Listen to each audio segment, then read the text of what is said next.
Bismillahirrahmanirrahim. Assalamualaikum warahmatullahi wabarakatuh. Berhenti sejenak dalam kehidupan bukan berarti kita menyerah dalam menjalani.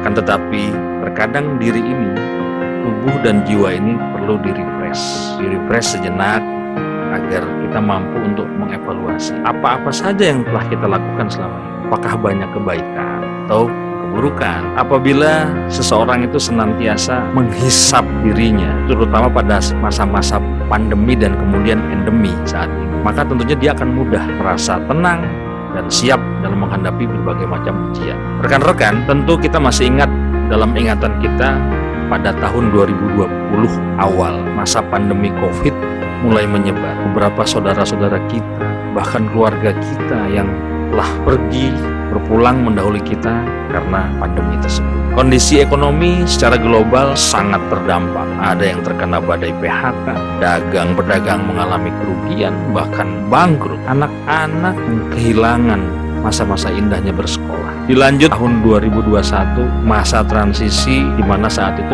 pandemi sudah mulai naik dan mulai turun. Kemudian kehidupan mulai berangsur, mulai kebangkitan. Hingga sampai tahun 2022 lalu yang telah kita lalui, harusnya kita bersyukur bahwa kita dapat melaluinya dengan keadaan sehat, selamat hingga saat ini, dan kita masih memiliki pekerjaan di perusahaan yang kita cintai ini. Refleksi atas diri kita ini menjadi hal yang perlu kita renungi. Dosa-dosa yang telah menjadikan hati kita layu karena dengan mudahnya kita melanggar semua larangan-larangan Tuhan. Waktu demi waktu telah berlalu, hari demi hari berganti, umur kita makin bertambah, walaupun sejatinya sebenarnya berkurang karena pintu liang lahat sudah semakin dekat dan siap terbuka setiap saat. Sebenarnya dengan itu semua kita tuh seharusnya malu. Kita semakin tidak tahu diri, tidak pandai untuk berterima kasih, tidak pernah bersyukur, dan juga tidak rajin untuk melakukan amal soleh. Padahal kita tentu tahu bahwa sebenarnya kita semua telah diberikan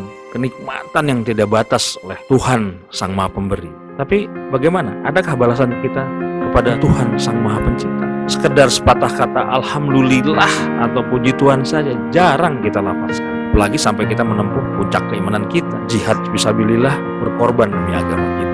Maafkan hamba-Mu ini ya Allah, ampunilah hamba ini. Perilaku hamba bukanlah seperti hamba-Mu yang pandai bersyukur atas nikmat-nikmat-Mu yang tidak bertepi. Kita telah diberi nikmat mata untuk melihat, yang sebenarnya mata itu bukan milik kita, melainkan amanah dari Tuhan Sang Maha Pemberi. Semestinya penggunaannya harus selalu menurut penunjuk-Mu ya Allah. Tunjuk-Mu Tuhan dengan membaca kitab suci, memuji keindahan alam semesta, ciptaan Sang Maha Pencipta, dan untuk mendapatkan ilmu-ilmu yang bermanfaat. Kita juga diberi nikmat telinga untuk mendengar. Telinga juga bukan kepunyaan kita, melainkan titipan dari Sang Maha Pemberi, Tuhan Yang Maha Esa. Patutnya kita sering mendengarkan kitab-kitab suci yang dibaca. Bahkan suara seruhan Tuhan pun tidak cukup untuk punya daya tarik magnetics pada kita untuk segera membawa kita ke rumah ibadah, menjumpai Tuhan kita Sang Maha Pemberi. Betapa hinanya kita karena kita tak pintar untuk mendengar. Kita juga diberi nikmat tangan, dua belah tangan kita. Selayaknya banyak hal positif yang dapat kita hasilkan. Mencari rezeki yang halal, yang baik, membantu orang tua maupun sesama yang lain. Tapi apa? Tangan ini malah cukup mudahnya menggunakan barang orang lain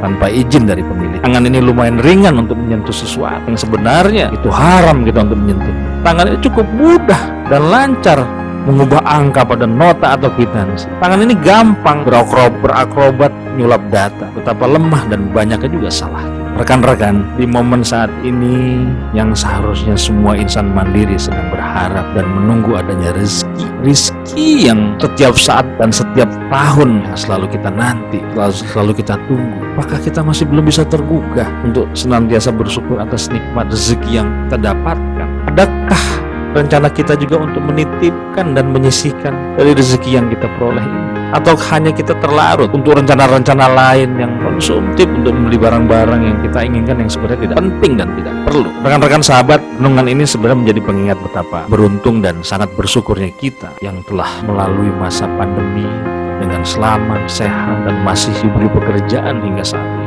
Rekan-rekan sahabat Relators tentunya masih ingat himbauan ataupun cerita saya di tahun lalu. Tentunya ingat bahwa kita sebagai insan yang diberikan nikmat atas syukur dari Sang Maha Pemberi, bahwa